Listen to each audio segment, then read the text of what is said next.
Good morning, I don't know what this was. Good morning, Zeeblies. So I'm headed to the store to get a birthday gift. We have a birthday party, a pool party, birthday party to go to. A very, very, very close friends of ours. Actually, they're Sydney's godparents. And so we're going there. Savannah's with Kylie. They're going swimming. Shirt is uncomfortable all of a sudden.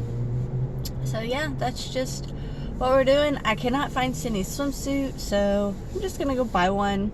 I wouldn't normally do this. However, swimsuits are like 70% off at this point. So get her some arm floaties, but I need to get this little boy a birthday present. And then I was just sitting here thinking, guys, if y'all have any suggestions, especially obviously US side, or no, anywhere, suggestions. Mine and Robert's 10-year anniversary is in February, and we didn't get to go take our Jamaica trip this year because of COVID, so I would love to be able to go do something, either a long weekend or a week, just something that we can do together, and maybe even something we can invite our best friends to, like another couple. I don't know. We want to do something for our 10-year, and I don't know what to do. Still would love to go to Jamaica, but that looks like that's probably on the back burner for a while. So it's probably gonna have to be U.S. area. I don't know. Have any suggestions? We haven't really been anywhere but Florida, so in Gatlinburg. So you have any suggestions? Send them to me, and I'll look into them for our anniversary in the end of February. Well, anyways, I'm gonna go to Target and get some stuff for today, and then I'll see y'all here in a little bit. I also meant to tell y'all that Savannah has been doing really, really well, taking care, cleaning, all that stuff. That I actually let her stay the night last night at Kylie's. She's still hooked up and everything. She did some of her stuff, medical stuff, at home before she went to Kylie's. So I let her stay the night at Kylie's last night, and then she's going swimming today with Kylie at this really cool pool. And so, yeah, that's just what's going on. So I just got home. I'm going to go in and get the kids ready for swimming today at our friend's house. Yeah, I don't know what else I was going to say. Get ready to go to this party. So, I'll see y'all at the party, guys. Just down. Down. Hold it down. You gotta hold it down. Hey, I need help opening the door. You want to go ride with Sydney? I guess I can wait. Do you need to pee? Hey, can I drive? No. She said no. Y'all are funny. Over there. Hey, you can't touch me! Oh!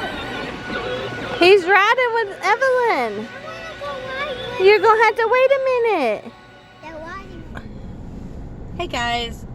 So I wasn't even gonna vlog today, but it's now the end of the day. It's 3:30, or end of a school day per se, and I just wanted to talk for a second because everybody's doing school a different way, and for us it's the hybrid, which I thought, and I still do think it's great. I like being home, I like teaching my kids, but I like them being able to go to school to actually learn from somebody who is trained to teach them. However, it is now 3:30. Today is a Wednesday. I don't even know what today's date is. I'll put it down here somewhere. Today's Wednesday, and I've got 4 kids at home teaching. 3 of them are mine, and 1 is Savannah's friend. Her mom works night shifts, and so I told her on Wednesdays I had no problem with Kylie coming to my house to do her schoolwork. That way I know it gets done, her mom knows it gets done, and her mom's not stressing about getting it done while trying to sleep and work and all that. So I've got Kylie at the house, who is she does everything fine on her own. I have Savannah, who for the most part does everything fine on her own when it comes to learning. Her biggest issue is not knowing what to do. They're sending these kids home, or they're sending the girls home with stuff to do on the computer, which is fine. They do the stuff on the computer at school anyways, so that's not the big deal. The issue is they don't know what they need to do, and they don't know where to stop. So Savannah is continuing to do work, and some of the work's not due for 3 weeks. And so she did message her teacher yesterday when she was talking to me about it, and I've tried to have Savannah kind of do things on her own as far as talking to the teachers. What I've told Savannah is if she doesn't find that what she's needing is getting done, then tell me, and then I can approach the teachers. But Savannah needs to approach the teachers first. So she's struggling with what to get done. It's not necessarily struggling with doing the work, it's struggling with what to get done. And I don't know what she needs to get done either. So that's an issue there. Poor little Cole. He's the one probably struggling the most because he is in 3rd grade. And here where we live in 3rd grade is one of the hardest grades. Cole struggled last year because we didn't know he had ADHD and he was struggling, and so he got behind. So the first week of school was like, oh, this is great. She sends home like 1 paper, 2 papers tops for him to do, and he's able to get it done and still be a kid or whatever. Today, he came home yesterday. I didn't make him do his homework because I was like, well, you'll have time to do it tomorrow during school while we're at home doing schoolwork. Guys, it's 3:30. He started schoolwork at 8. He's had 1 break for lunch, and that's it. And he still isn't done. And my thing is, this amount of work is not the amount of work he would get done at school. And it's due tomorrow, guys. It's not like this is the amount of work for the week. It's 1 day of work. And it's due tomorrow. And I messaged his teacher and I was like, look, we're still working on his work. And they said, oh, well, in 3rd grade, they should be able just to do this stuff on their own. They shouldn't need help. I've had to help him with every step of the way. And they're like, well, he should be able to get this much work done and this and that. They're not taking in consideration, 1, he's at home with a parent who does not have a teaching degree. 2, more than likely, these kids that they're sending all this work home with is not an only child. So you've got parents who are trying to teach more than 1 kid. When Cole's taken majority of my attention today, thank goodness Sydney only had 1 thing to do today. I'd have been in trouble if Sydney had a bunch to do too. You know, and so you've got all this work. It's too much work. It is. And his teacher said, she was very sweet. I don't want to make it sound like she was rude or anything. She was very sweet responding. But you know, she was like, well, this is all the work that needs to be done. And this work is review work. It may be review work. However, it is not review work for my child who is struggling with this work. And we're only in the 2nd week of school. So it's kind of mixed feelings. I still love them home. And I still love the option of the half and half. But I think that they're going to have to figure out a way to fix, to do the schoolwork, because what's going on is it's not going to work. I can't spend 7 and 8 hours a day on schoolwork for 1 kid, because as we get further into the school, Sydney's going to have more work, Kylie's going to have more work, Savannah's going to have more work, and my husband was helping me today with him, because I've got 1 kid on this side of me and 1 kid on this side of me, both doing schoolwork and both needing help. And thankfully, you know, he was able to get up and help me with Cole. But again, we're not done. And I'm kind of in this limbo of, do I continue his work or do I send him to school with the 1 part not done? Because we didn't have time. Do I make him work 8, 9, 10 hours in a day for school to get his work done? They wouldn't do that at school. However, then again, they would send them home to do another 2 hours of school homework that they didn't finish during school. So it's a struggle. Then I have Sydney, who only had, like I said, one thing to do, which we're still working on. But then Sydney has PT to do every day at home, which reminds me I need to take this in. She has PT to do every day at home.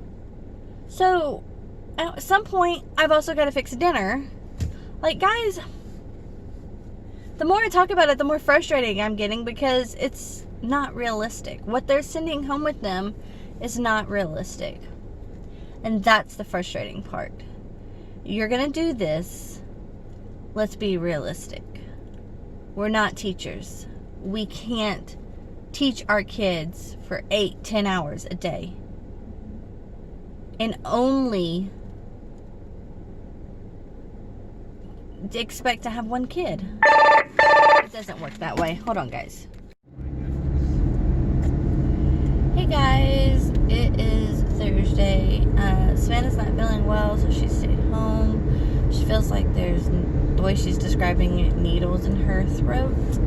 So I don't know if she has strep throat or something. I'm not really sure what's going on. She does not have tonsils or adenoids. However, I know you still can get strep throat. It's just a lot rarer. She's not had it since, she doesn't have it all the time. She hasn't had it since she got her adenoids and tonsils removed at 2. So I'm not really sure what's going on. But I'm pulling up to get my oil changed today. And guys, I'm tired. I don't know how much I'm going to get done today besides an oil change. I'm even contemplating on whether or not I'm going to go to the gym after this. I'm tired. So I'm going to make some phone calls and edit some vlogs for YouTube, well, for y'all. And we'll see what I decide to do next. But she is home, and that's just what's going on. You can tell them what we think we figured out what's going on with your throat. Either allergic reaction or gastroparesis. I don't know that I've explained to them what's going on with your throat. Probably not. You gonna explain it? You said I don't know if I explained this. I thought you meant you were going to explain what's going on. No, so I was saying you explain it. Ow, that hurt. So practically my throat, this would be the 3rd day, if you include Yeah, well, yesterday night. 2.5. 2.5 days. I have been having this like really, really awful throat issue. My throat's been like extremely sore, and like you could probably tell by my voice and stuff like that too.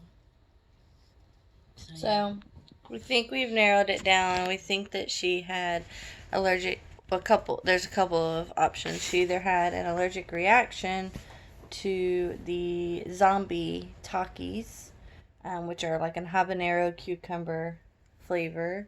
Yeah. And that's what we're thinking happened, because she wasn't having any issues until about a couple of hours after she ate it. So we think that she had that, and we don't know if maybe it put a rash or if it burned her throat. So she's just kind of eating soft stuff today, trying to help let her throat heal from the issue, and we're going to stay away from those talkies. She's never had any issues with the other talkies. It's just these ones. Which is kind of odd, But the other ones don't have habanero. Yeah, or cucumber. And like Dad said, that's more of an artificial flavor. It's not like a real fresh cucumber. Yeah. So, so we're just hanging out at the house. She's going to have to start schoolwork here in a little bit. We have a very late day to start her day. I don't even know what time it is. It's probably like noon. Like almost 12. Yeah. So she got to really sleep in and rest. Yeah. And so far her stomach's been good, but she just ate, so it'll be only time will tell with that. So yeah, that's what's going on. So, all right, I'm gonna get back to editing.